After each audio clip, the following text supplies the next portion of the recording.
Guélin, je vois que tu es venu accompagner aujourd'hui. Exactement. Aujourd'hui, on a le privilège, alors c'est un peu spécial, on a le privilège de recevoir un invité exceptionnel, un créateur de verre qui révolutionne avec son idée l'art de la table et la dégustation du vin en général. Arnaud Barat, bonjour. Bonjour.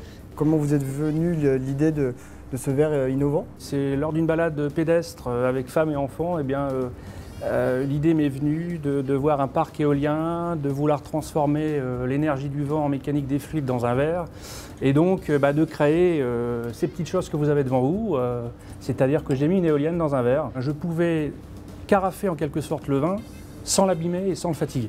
Oui, c'est ça que j'allais dire, parce qu'en fait, avec ce verre, on n'a plus besoin de carafer le vin. Donc ce n'est plus une nécessité. D'accord. Il y a toujours les adeptes, et je suis ami des sommeliers. Ouais. Bien évidemment qu'il y a tout un cérémonial que j'apprécie énormément. C'est sûr. Mais effectivement, là, l'intérêt, c'est que, on a un verre qui va vous permettre de gagner du temps en tant que professionnel. Et chez soi, on n'a pas forcément le temps de carafer. Et donc, auquel cas, avec ce verre, tout de suite, on va avoir les arômes qui vont se développer. Je vois qu'il y a plusieurs verres. Est-ce que ça fonctionne aussi sur les vins effervescents, type champagne ou crémant? Au fond du verre, j'ai mis un certain nombre de points mousse. Vous connaissez peut-être le système qui permet d'avoir une effervescence supplémentaire. Aussi. Alors j'ai fait un calcul entre 10 et 80 points mousse au fond du verre, de façon à avoir suffisamment d'effervescence pour pouvoir quand même malgré tout tourner mon verre et avoir toutes les sensations organoleptiques importantes.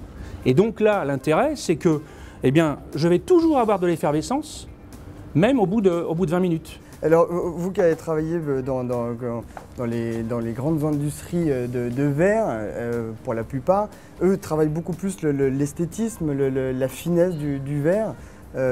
Comment ça s'est passé? Est-ce que vous ne bousculiez pas un peu toute cette grande industrie, ou est-ce que vous ont-ils approché votre idée C'est clair que de toute façon, il faut savoir que c'est un verre qui est 100% français. Oui.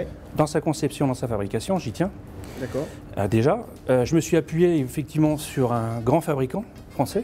Oui. Pour moi, une bonne dégustation, c'est 50% du verre, 50% du vin. Donc ça, c'est très très important.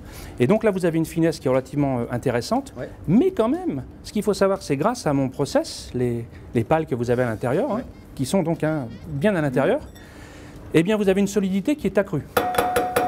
D'accord. Donc vous pouvez y aller. On a une résistance, si vous voulez. Voilà. Voilà, vous avez l'exemple même d'un verre qui résiste au choc de la vie.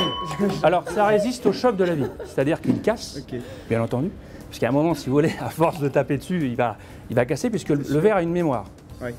Par contre, l'intérêt, c'est que vous voyez sa brillance, mais si vous voulez, vous allez vraiment pénétrer dans la couleur du vin. D'accord. Et on peut tout à fait le démontrer, si vous le voulez bien. Je peux éventuellement vous servir avec plaisir. Et vous rendre compte de cette brillance qui est quand même tout à fait accrue. Alors vous voyez, ce qui est intéressant de voir, c'est cette brillance. Regardez. Là, on va pénétrer. Je peux citer, on est sur un Sancerre. Et on a quelque chose d'intéressant, puisqu'on a un disque qui est vraiment très très limpide.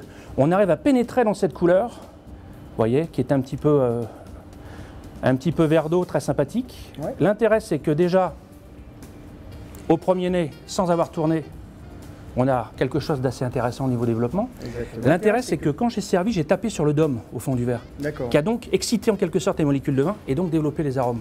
Et maintenant, si vous voulez, on va davantage, regardez comme c'est joli, on va davantage Et là, regardez, on retrouve le Sancerre. Effectivement, c'est beaucoup plus expressif.